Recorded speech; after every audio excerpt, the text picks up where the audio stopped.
we're using the chatbot for. Okay, raise your hand if you're a member of HROS. Okay, that's terrible. So HROS, HR open source, it is free. It's a group of practitioners, people like yourself, sharing best practices. So literally, like today, if you do nothing else, join HROS, okay?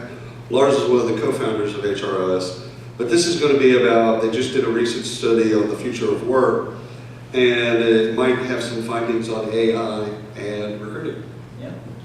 So we wanted to set out with the HR Open Source Survey to really understand what real practitioners think about when they talk about the future of work, right? So much of what we read are written by really smart analysts and pundits and bloggers and people that probably have been removed from the actual job that all of you are in terms of being a practitioner for a little while.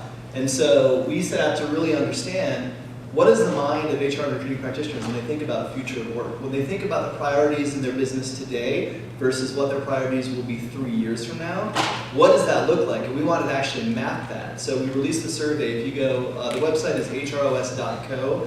If you got a mobile device, you get hros.co/join to get involved. And the report is on the home screen. And so we looked at a lot of different components from automation, AI, diversity and inclusion, HR technology, priorities. And we had an entire chapter of the report where we wanted to compare views today versus views 3 years from now, which was the horizon we use for future of work. And the most fascinating thing, when you compared the data and the trends from today versus 3 years from now, some of the deltas were kind of knowable and they were expected. But the biggest delta was automation of jobs, and that jumped 22%. And the highest delta in any of the other topics was maybe 10%. So this is a massive jump. And what that says is, from a practitioner standpoint, a lot of times there's this kind of legacy mold of what it means to be in HR and recruiting, and this kind of stereotype, transactional, reactive. That's not today's HR. And this data and the respondents really help us understand that. They're thinking about machine learning. They're thinking about blockchain, even though no one knows what the hell blockchain is yet in recruiting, and we won't for a little while. But it was fascinating. But the way that we're looking at automation and highly optimistic that that's going to transform our workplace, I think is pretty indicative. And if you stayed for Amber's session before this, she gave some really good examples of what they're doing at IBM. So, HROS, please join. That's the last time we'll talk about that. Johnny, how will Hot Topic use predictability in the future? Yeah, I think we're aiming to use it now. So when we started off with machine learning, it really started with trying to solve business problems. So we had a number of problems. One of them was a poor candidate experience, and the other was inefficiency in hiring at the retail level. So we wanted to solve that. So we looked at machine learning as a way to very efficiently and without bias be able to screen resumes, assign a grade, and allow us to really view everyone in our database without really spending a ton of man hours doing it. And we also wanted to get better at really predicting the types of profiles that would be successful in an environment. And so that's what machine learning is doing too. So ultimately we wanted to provide a better experience, and then we also wanted to make smarter decisions more efficiently, and that's what we're doing right now with machine learning. We're also testing bots. We're hoping to go live in a few weeks with bots that will follow up based off of the grade that the machine, the algorithm is assigning to this profile. We'll screen them, we'll take that data, incorporate that into the grade, and then disposition them in regards to, okay, they're moving them forward to interview stage within our ATS, or they're moving them into a stage where they can be DQ'd. So, Robin, as our resident HR person, let's say HR lady and then get killed for that. So, No, I wouldn't. yeah, as you should. As you should. So, how fast or slow do you really think AI will impact HR and recruitment? I mean, I think, and this is why I always have loved recruiting. Has always been my favorite part of HR, mainly because I started there, but also it's the area where we are seeing so much innovation and embracing of AI, machine learning primarily. I have seen, I would say within the last year or two, when I talk to my peers, when I talk to HR professionals from different industries, from different geographies, the first step has really been the embrace of automation, more so than anything. I think, thinking traditional HR people, the machine learning concept is still a little bit scary, but the changes just in automation, I see more people embracing that and realizing how that frees up time to get at all the stuff where HR can really add value. And unfortunately, there has been a little bit of self-preservation from within the HR world of, well, if we start to automate all these things, they won't need us anymore. And, we're being forced to realize that we need to change. And I'd say within the last year or two, just opening up the conversations, I see that happening more and more with small, mid-sized businesses, I'm talking, especially. Right. Lars, I want you to go out to saying 3-5 years.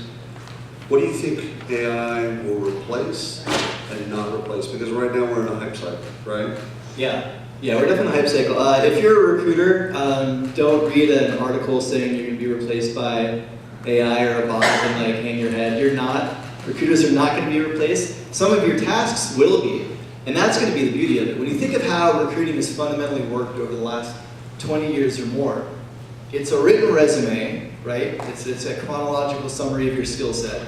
It is a oftentimes poorly written job description, right? It's an unrealistic, oftentimes, library of responsibilities and qualifications that in many cases was a retread from the last time you hired that role. You've got a hiring manager's view on what they need on that skill set. You have a recruiter's own view on what they need based on that job description. And the matching and alignment process is manual, right? So you have a candidate reviewing a bad job description, sending a look back chronological listing of skills to align with that, and then 2 humans reviewing that to determine that that's a fit. Think about how inefficient that is. Whether it was faxed resumes, whether it was emailed resumes, now we have ATSs, now there's that technology is accelerating, but when you think about having an AI front end that can do machine learning based profiles on your top talent for specific roles and allow candidates to not just apply and send their resume, but to go through an assessment that matches their own experience, intangibles, wants, desires to that of the spec of the profile. And it's going to source you, it's going to basically put together a candidate list based on that, right? So the humans are still going to come into play, you're still going to have a candidate list, you're still going to be doing candidate outreach, but in 3 years, 5 years from now, we're going to have AI and machine-driven tools on the front end that are going to help candidates connect to roles and source people in ways that humans never would, based on resumes and job descriptions. So that's actually happening now, but that's going to happen at scale in 5 years. Love it. Love it, love it, love it, love it. Johnny, what do you do? What are you personally? What are you doing, Johnny? Where were you on the night of the 17th of July, 5 a.m.? What are y'all doing about biases and AI? Yeah, that's one of the reasons why we looked at machine learning is to eliminate that. And I think with that, there's also the ability, because we're looking for specific profile, we created it. But the beauty of machine learning is that it's always learning. So it's learning our actions, our behaviors that we're logging and keeping track of in our ATS. Every time we disposition someone, we move someone forward, we reject someone, we hire someone. It's the algorithm is learning, and it's becoming more efficient at predicting who we should be reaching out to. And if anything, if there is bias happening, if we're hiring a large number of people from a specific employer, then we can look at that and dive into that, where and we can respond to that much more quickly because we have the data in front of us, and we can connect the dots and figure out, okay, what's the correlation here? Is it because people from this company work best here and their profile matches our profile and regress what we're looking for? Or is there bias at the top? Is there a VP that came from that company, and so because of that, we're just poaching and rating them and just hiring anybody that's coming, that's at that company. But I think really when it comes to initial application and biases, it definitely eliminates that because it's looking at data points, it's not looking at names, it's not looking at what school you went to. It's pure data, and so because of that, the chance of bias happening at the initial application phase and reviewing resumes is kind of virtually eliminated. Nice. Yeah. So, Robin, I want to have some pixie dust. Ready? Pixie dust, pixie dust, pixie dust. Budget aside, What would you like to automate next in HR or talent acquisition? You know, talent acquisition gets all the sexy tools to start with. So I look at the day-to-day functions in HR. I look at the unsexy part of HR. And what I would love to get automated is and this is happening, you know, certainly to some degree, but it's that employee self-service, it's that, you know, employee call center, center of excellence, whatever. That, again, you're in a large enterprise, you probably have a group of people doing this. You may even have some, you know, some technology, some bot that's doing it, as she talked about with the IBM presentation. I want some automation for people to get answers to, you know, when's the next pay period start? What about, you know, basic benefit questions? What's this policy? What's the dress code? All of those very basic pieces of information that we as HR practitioners are constantly answering over and over. And I think the key with that, though, is, or the watch out for is, as we make that leap to that, how do we mindfully keep in the human piece of it as well?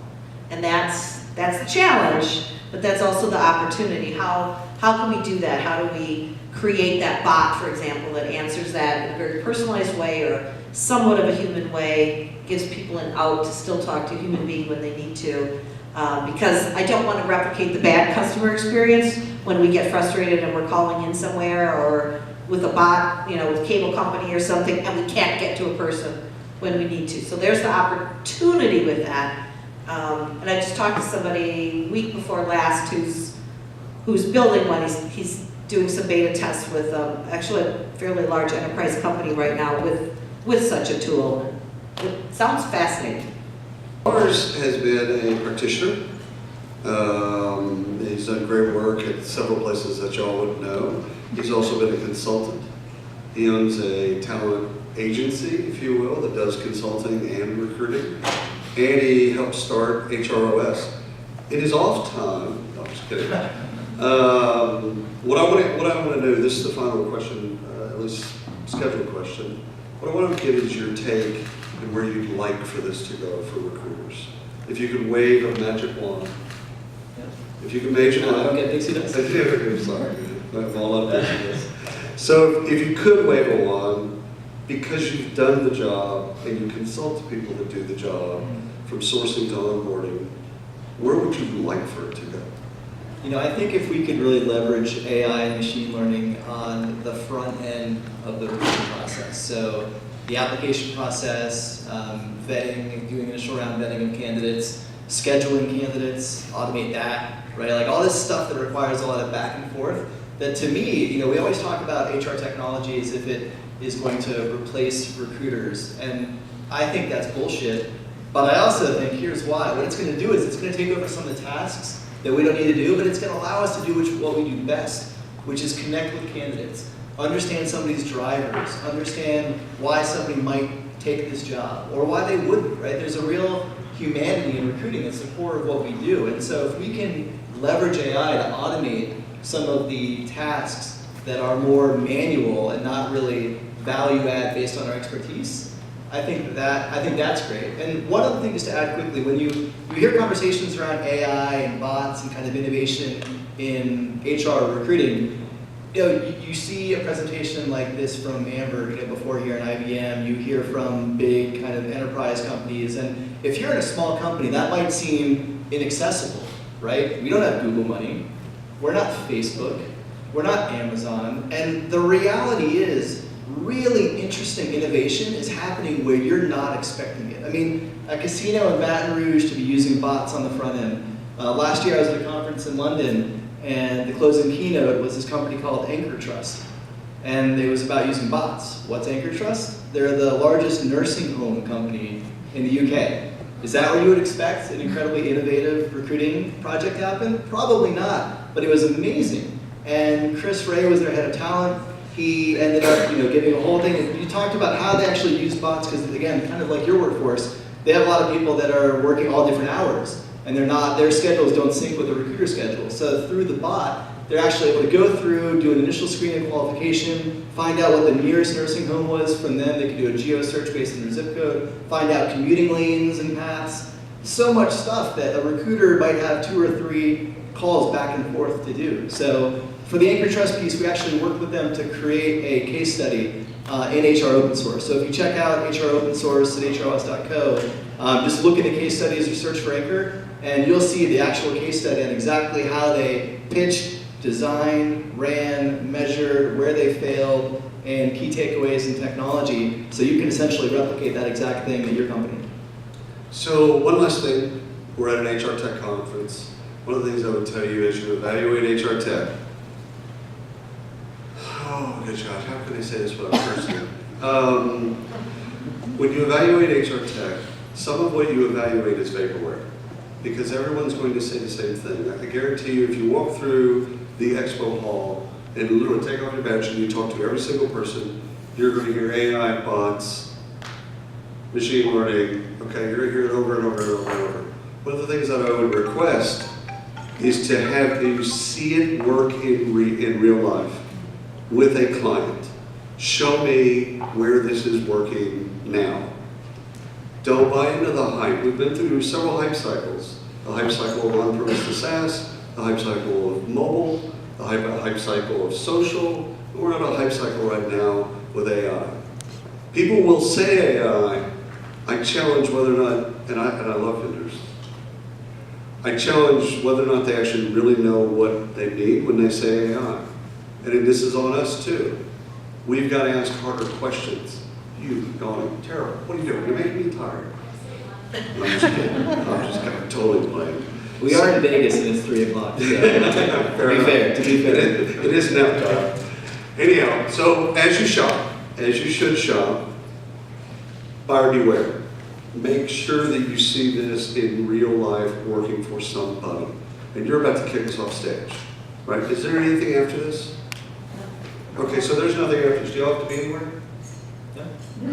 All right, good. So does anybody have any questions for these bright people? Jeremy.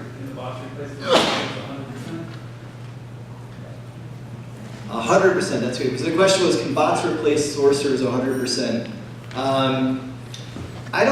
To me, the art of sourcing and the challenge, I think, of sourcing and where automation comes in, it's never been easier to find people. It's never been harder to actually get their attention. And sourcers do more than find talent. They help you craft targeted outreach and engagement campaigns that are actually likely to convert them and get their attention. So it's a tool that will help sourcing. It's not going to replace sourcing outright, in my mind. Do you feel the same way? No, I agree, because I think when sourcers or recruiters but have automated some of that outreach messaging, that's where we see the fail. So dialing back from automating that outreach, that engagement piece, that's the piece where the sourcers and the recruiters will have better opportunities to do that piece of it again. All right, we'll take one more question and we'll leave, I promise. Frank? Johnny, 8 months in on the machine learning on your front end, how are you measuring your gain in value or productivity? Yeah, we've 90% of our hires, the algorithm is rated an A, and so it's been pretty spot on. Yeah, pretty spot on. We just had a couple of job fairs in our distribution center. We're using it for that too, for certain roles in our DCs. And so we just reached out. I mean, it's super simple. A's and B's, email blast, we're having an open job fair. And we hired 80% of the people that attended and showed up. Yeah. Thank you all so much for being here. You could have been anywhere in the world, but you're right here with us. And I appreciate it.